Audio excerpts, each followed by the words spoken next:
when I held that little white envelope in my trembling hands, staring at the words Ancestry DNA Results stamped across the front. I felt the ground shift beneath me like the quiet life I'd built was nothing but a house of cards, waiting for one breath to topple it all. My daughter Emily, sweet, curious Emily, who I'd raised from her first cry, had begged me for this test as a birthday gift. "Mom," she'd said, her eyes wide with that teenage hunger for answers, "I just want to know where I come from. You know, the real stuff." I thought it was harmless, a fun dive into family history. But as I sat alone in our sunlit kitchen, the scent of fresh coffee still lingering in the air, I clicked open the results on my laptop. And there it was. No match to my side of the family. Not a single thread. Instead, a glaring connection to my husband, Mark. But twisted in a way that made my stomach drop. She wasn't mine. Not biologically. And the implications. Oh, they hit like a slow, crushing wave. Let me take you back, though. Because stories like this don't start with the storm. They start with the calm before it. The kind of everyday peace you take for granted until it's shattered. My name is Laura, and for the past 18 years, I've been the heart of our little family in this cozy suburb outside Chicago. Mark and I met in our late 20s, both fresh out of messy pasts, drawn together by a shared dream of stability. He was a quiet engineer, the type who fixed things with steady hands and few words. Leaky faucets, broken toys, even my occasional doubts about life. I worked as a school counselor, guiding kids through their own confusions, which made me feel like I had a handle on emotions, on truth. And then there was Emily, our miracle, or so I thought. We adopted her when she was just a baby, through a private agency that Mark had connections to from his college days. He handled most of the paperwork, saying it was his way of taking the load off me after my own fertility struggles. "Laura, you've been through enough," he'd say, his voice soft as he rubbed my back in those late-night talks. "Let me make this family for us." And he did. Emily came into our lives like a burst of light, tiny fists waving, her cries filling the empty nursery we'd painted pale yellow. I remember the first time I held her, the weight of her against my chest, the milky scent of her skin. She was mine from that moment, blood or no blood. Mark was a good dad too, coaching her soccer games, building forts in the backyard out of old blankets and chairs. Our days were simple, breakfasts of oatmeal with sliced bananas, where Emily would chatter about school crushes or science projects, evenings curled up on the couch watching old movies, Mark's arm around my shoulders, his thumb tracing lazy circles on my arm. Life felt solid, predictable. We'd host barbecues in the summer, the grill's smoky aroma mixing with laughter from neighbors. Emily grew into this bright, inquisitive girl, long brown hair like mine used to be before the grays snuck in, a laugh that could light up a room. She was the glue, really. Mark and I had our rough patches. Like any couple, arguments, over money or his late nights at the office, but nothing that didn't smooth over with a quiet apology. And a shared cup of tea. I trusted him implicitly. Why wouldn't I? He'd chosen me, built this with me. And Emily? She was our shared joy, the proof that love could heal old wounds. But as she hit her teens, things shifted in small ways. She'd stare at old photo albums, pointing to pictures of my parents or Mark's distant relatives. "Mom, do I look like Grandma? Or anyone?" Her questions started innocently enough, sparked by a school project on heritage. I brushed them off at first, saying adoption made our family special, chosen. "You're ours because we wanted you more than anything," I'd tell her, pulling her into a hug that smelled of her vanilla shampoo. Mark would nod along, but I noticed how he'd go quiet, his eyes flicking away to the window, hands tightening around his coffee mug. It was subtle, like a shadow passing over the sun, just enough to make me pause, but not enough to question. Then came the day she turned 16. We were at the kitchen table, balloons still bobbing from her party the night before, the faint scent of cake frosting in the air. Emily slid a brochure across to me, her face lit with excitement. "Ancestry kits. Everyone at school's doing them. Can we, Mom? Please? I want to know if I'm secretly Irish or something." Mark froze mid-bite of his toast. crumbs scattering like tiny warnings. Honey, those things aren't always accurate," he said, his voice a touch too even. But she pleaded and I caved. What harm could it do? We ordered the kits as a family, spitting into those little tubes like it was a game. Mark hesitated, sealing his with a sigh I barely registered. The wait was weeks, filled with our usual rhythm. School runs, Mark's promotion at work, my counseling sessions where I'd listen to other families' secrets and think, gratefully, how straightforward ours was. When the email pinged that the results were in, Emily was at a friend's house. Mark was out golfing. I logged in alone, expecting fun trivia, maybe a dash of Scandinavian from my side, or Italian from Mark's vague family stories. But as the page loaded, my heart stuttered. Emily's matches linked strongly to Mark's profile, but not as an adopted child. The system flagged her as his biological daughter. My mind reeled. How? We'd adopted her together. There was no overlap, no unless. I scrolled frantically, piecing together the puzzle. A half-sibling match popped up on Mark's side. Someone from his college town, a woman I'd never heard of. The air in the kitchen grew thick, the clock's tick echoing like a heartbeat. I sat there, envelope unopened beside. Emily had insisted. On the physical copy for drama, feeling the first crack in our perfect life. That envelope sat on the counter like a loaded gun, its crisp edges catching the late afternoon light filtering through the kitchen blinds. I couldn't touch it, not yet. My hands were too shaky, my mind racing through 1,000 impossible scenarios. Mark, my Mark, with his steady hands and quiet smiles. Had he lied to me for 18 years? The thought felt like a betrayal of gravity itself, like the floor might give way if I let it sink in. I poured another cup of coffee, the bitter steam curling up, but it went cold in my hands.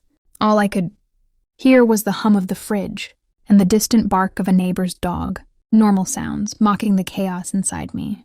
I tried to piece it together. We'd adopted Emily through a private agency, one Mark had found through an old college friend. He'd handled the details, meetings, forms, fees, because I was a mess after 2 miscarriages. My heart too raw to navigate the process. "Let me take care of it, Laura," he'd said, his voice so gentle, his hand warm on mine. I'd trusted him, grateful for his strength. Now that trust felt like a house built on sand. The DNA results burned behind my eyes. Emily, his biological daughter, tied to some woman from his past, a past he'd never mentioned. I thought of the stories he'd told.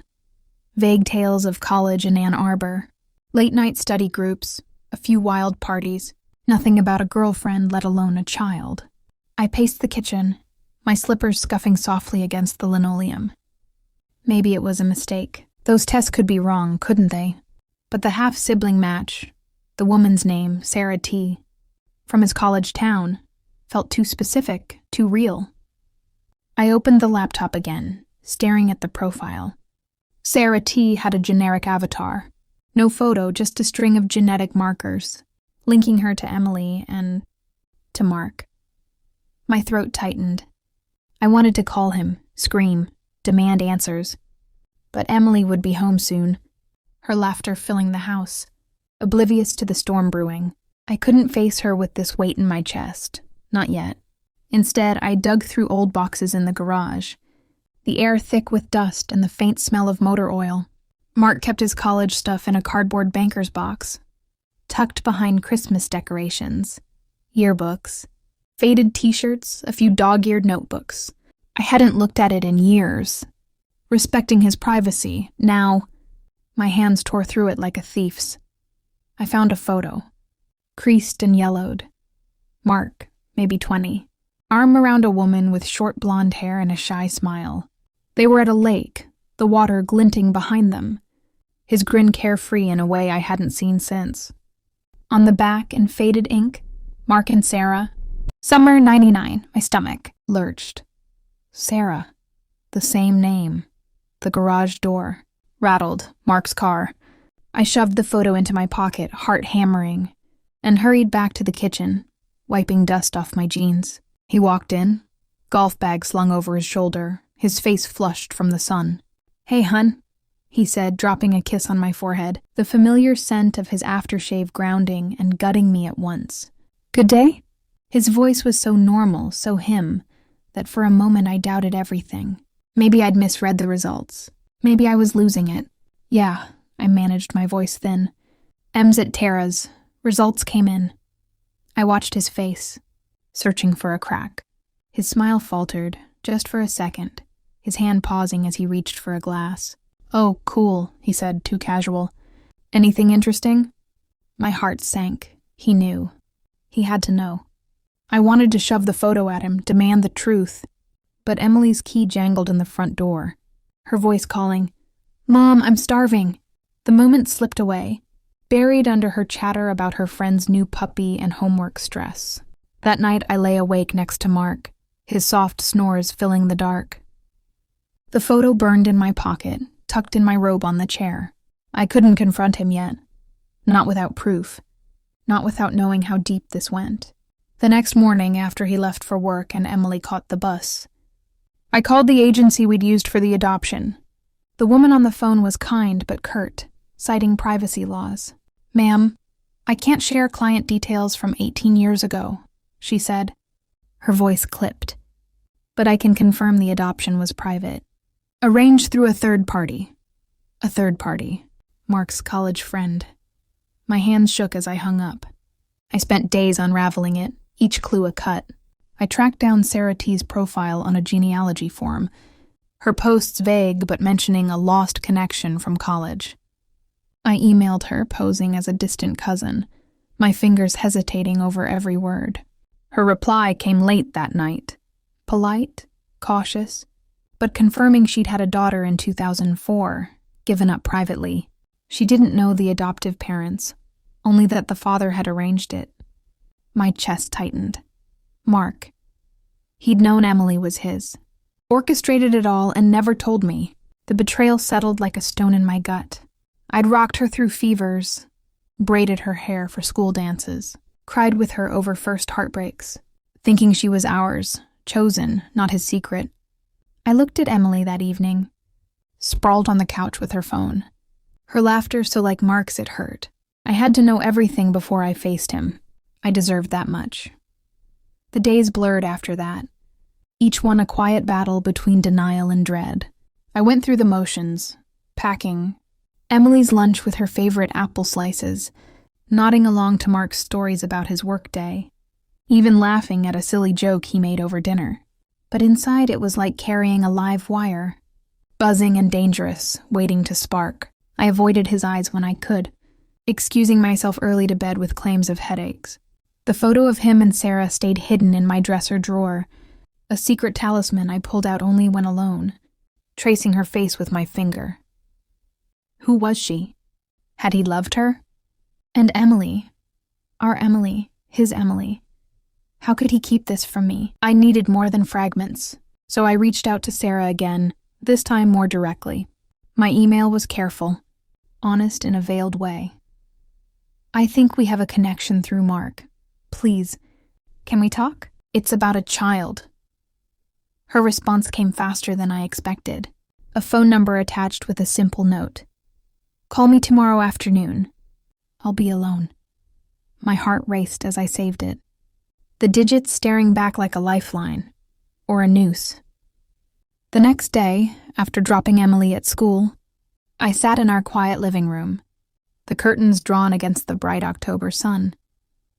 The house smelled of the lavender candle I'd lit to calm my nerves, but it did little to ease the knot in my chest. I dialed, my thumb hovering before pressing call. Sarah answered on the second ring, her voice soft, tentative, with a faint Midwestern lilt. Laura, is that you? Yes, I whispered, my throat dry. Thank you for talking to me. We started slow, exchanging pleasantries that felt absurd given the weight between us. She was a teacher now, living in a small town near Ann Arbor, married with 2 younger kids. Then the dam broke. Mark and I were together in college, she said, her words measured.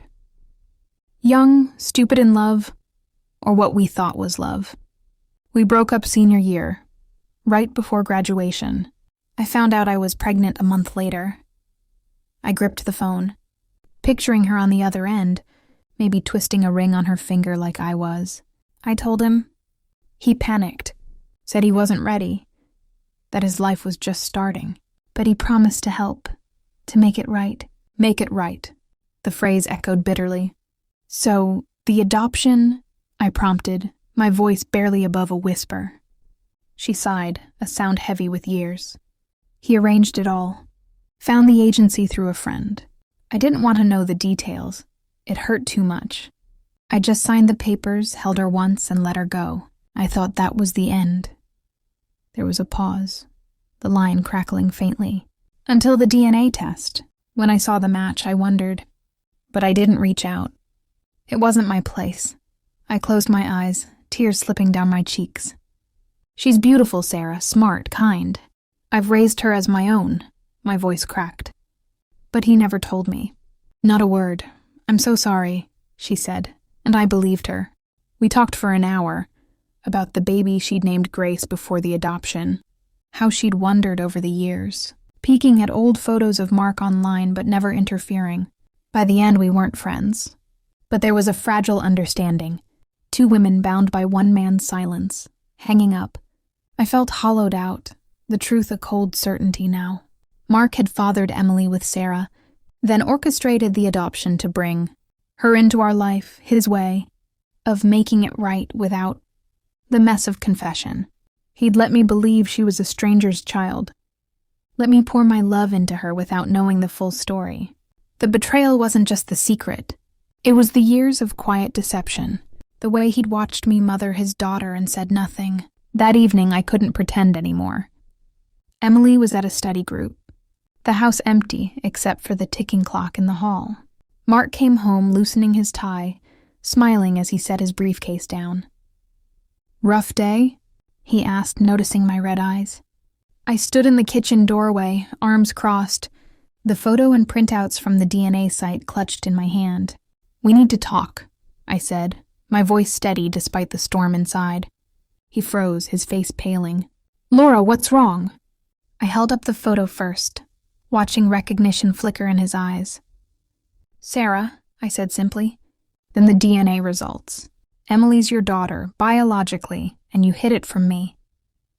The color drained from his face, his shoulders slumping as he sank into a chair. How did you find out? Does it matter?" I snapped, the words sharper than I'd intended. But the hurt poured out. 18 years, Mark. I grieved miscarriages, thinking we couldn't have our own. And all along you had a child you kept secret. You brought her to us like some gift, but it was your guilt wrapped in a bow. He buried his face in his hands, his voice muffled. I was scared. Back then I was a kid myself. Sarah and it ended badly. When she told me about the baby, I couldn't handle it. But I couldn't abandon her either. So I set up the adoption, made sure she went to a good home. He looked up, eyes pleading. Our home. When we started trying and couldn't, it felt like fate. I thought if I told you, it would ruin everything. You'd see me as a liar, a failure. "You are a liar," I said, tears streaming now. "You watched me love her, bond with her, and you let me think it was all chance. What if she'd gotten sick?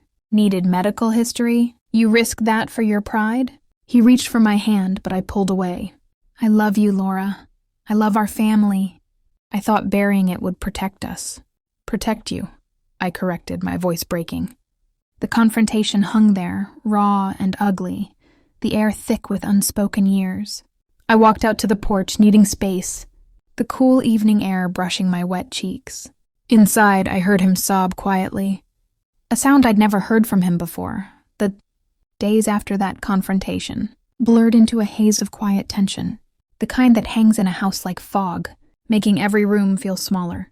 I didn't kick Mark out, not yet. Emily was still in the dark, and I couldn't shatter her world without a plan. Instead, I retreated into myself, sleeping in the guest room with its stiff sheets and faint musty smell from disuse.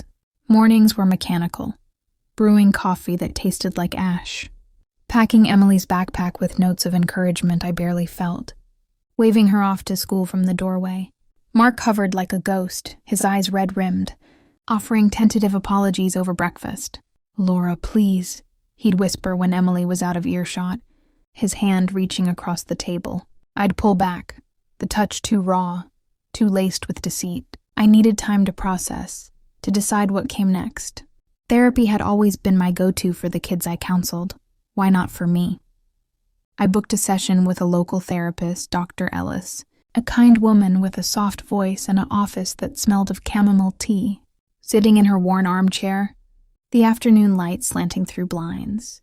I spilled it all, the DNA test, Sarah's call, Mark's confession. "It feels like my whole marriage was a lie," I said, twisting a tissue in my hands.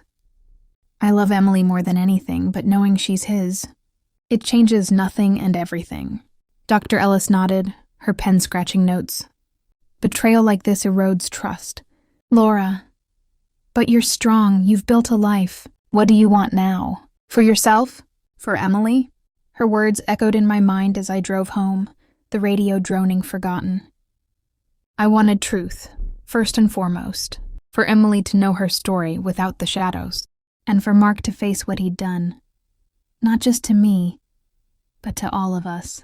That night after Emily went to bed, I sat him down in the living room, the lamp casting long shadows on the walls. "We tell her together," I said, my voice firm. "No more secrets. And then we figure out us." He agreed, head bowed, but I saw the fear in his eyes, the same fear that had kept him silent for years. We planned it carefully, like scripting a fragile play. The next weekend, with no school distractions, we took Emily to her favorite park, the one with the old oak trees and a pond where ducks quacked for breadcrumbs. The air was crisp, leaves crunching under our feet, the scent of earth and autumn grounding me. We sat on a bench, Emily between us, her ponytail swinging as she tossed pebbles into the water. Honey," I started, my hand on hers, feeling the warmth of her skin. "There's something we need to talk about how you came to us." She looked up, curious but not alarmed, her brows furrowing like Mark's did when puzzled. Mark cleared his throat, his voice thick. "Before your mom and I met, I had a relationship in college with a woman named Sarah, and we had a baby, you." Emily's hand stiffened in mine, her eyes widening. "What? But adoption. You said I was adopted from strangers." I squeezed gently. "That's what I thought too, sweetie. But your dad arranged it. He wanted you with us. But he didn't tell me the full truth until now." She pulled away, standing up, her face flushing. "So you're my real dad? Like blood real?" Mark nodded, tears welling. "And Mom, you're not?" She turned to me, voice cracking. I stood, pulling her into a hug, her body rigid at first, then softening. "I'm your mom in every way that matters. I chose you, raised you, loved you from the start.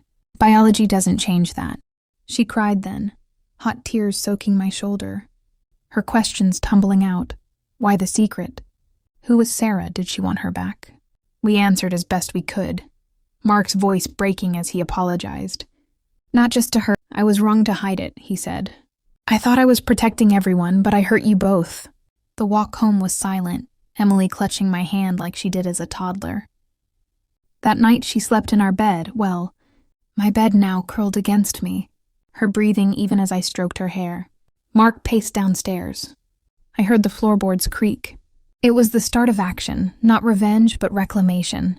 I contacted Sarah again, asking if she'd be open to a call with Emily someday. "Only if she's ready," Sarah replied, her email kind. I'd love to know her, but no pressure. In the weeks that followed, I took steps for myself. I insisted on couples counseling with Dr. Ellis, where Mark unpacked his fears, abandonment from his own distant father, the panic of young parenthood. It wasn't excuses, but context, helping me see him as flawed, not monstrous. I journaled late at night, the pen scratching paper, pouring out the anger, the grief, until it felt lighter. And for Emily, we set boundaries. Family dinners where we talked openly. No more secrets. She met Sarah via video call one rainy afternoon, the screen glowing in our dim kitchen. It was awkward at first. Stilted hellos, shared stories of favorite books. But by the end, Emily smiled, a tentative bridge forming. My actions weren't dramatic. No public shaming, no divorce papers yet. But they were mine, clever in their quiet way, rebuilding on truth. Mark stepped up too, cooking meals with Emily, sharing old college stories without the veil. It hurt, watching them bond deeper, but it healed something too. I wasn't erased. I was the constant. The mom who'd always been there as the truth settled into our home like an uninvited guest. It didn't stay contained for long.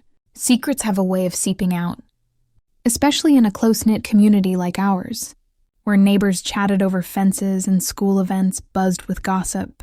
Emily, bless her, tried to keep it. Bottled up at first, her teenage pride, making her swear us to silence. But kids talk, and one afternoon, she confided in her best friend Tara during a sleepover, whispering under blankets with flashlights. Tara's mom, a well-meaning busybody from the PTA, overheard just enough to piece it together. By the next week, whispers rippled through the school hallways and our church group, the kind that hush when you enter a room. It started small, a sympathetic glance from the grocery store clerk, her hand lingering on mine as she bagged my apples. Heard about your family, Laura. If you need to talk. I forced a smile, the plastic bags crinkling in my grip, but inside, humiliation burned.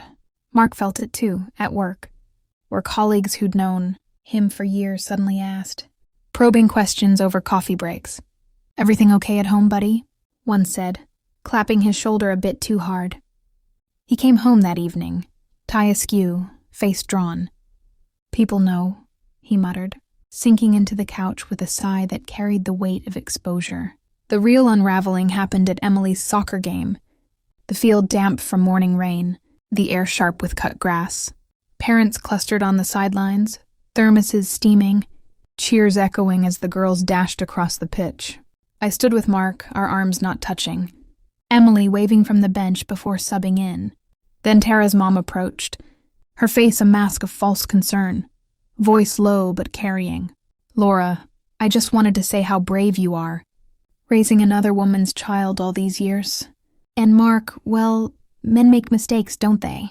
Her words landed like slaps, the nearby parents shifting uncomfortably, eyes darting our way.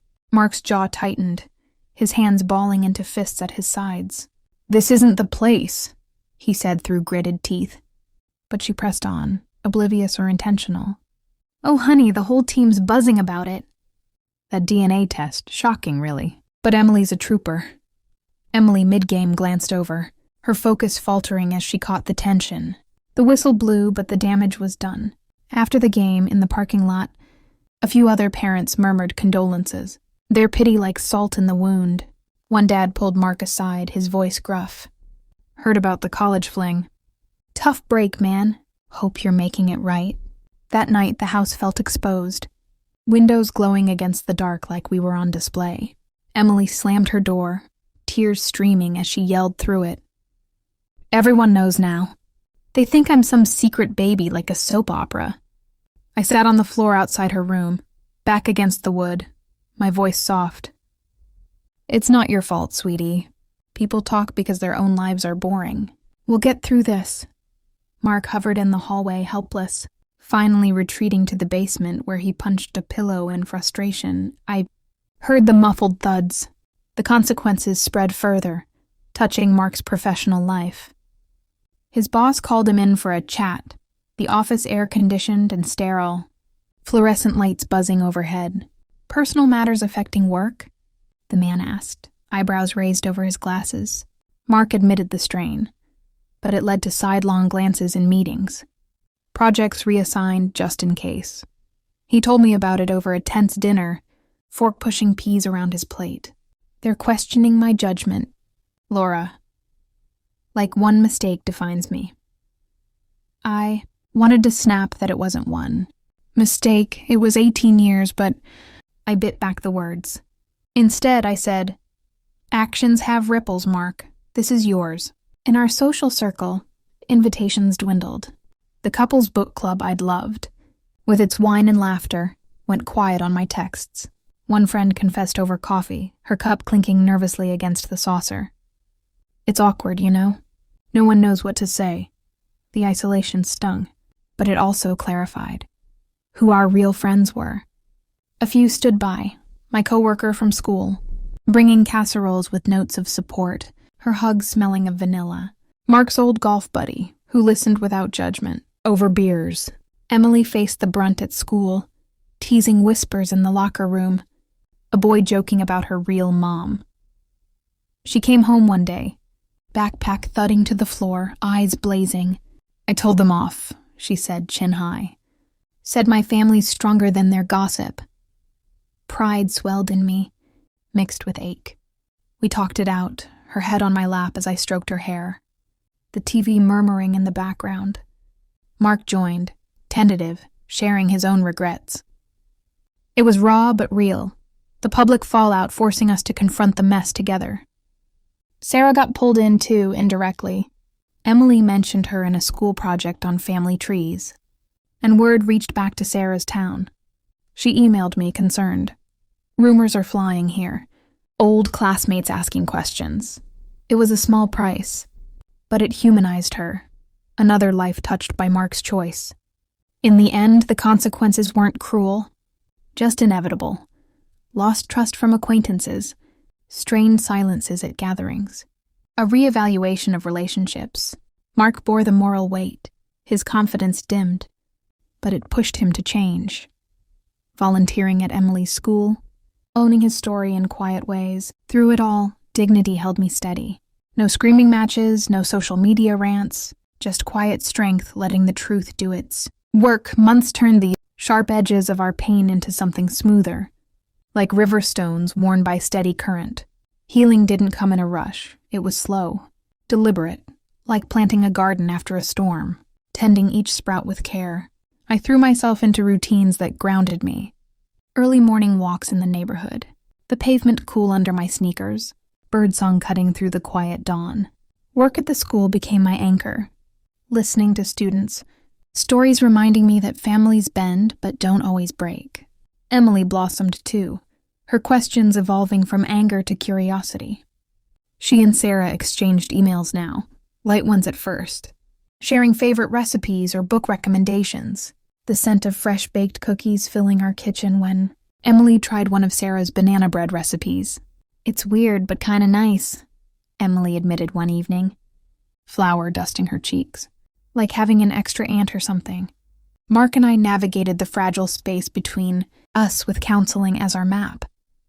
Dr. Ellis's office became a weekly ritual, the chamomile tea a comforting constant as we unpacked. Layers, his fear of abandonment, my deep-seated hurt from the deception. Trust is rebuilt in small acts, she said, her voice steady. And so we tried.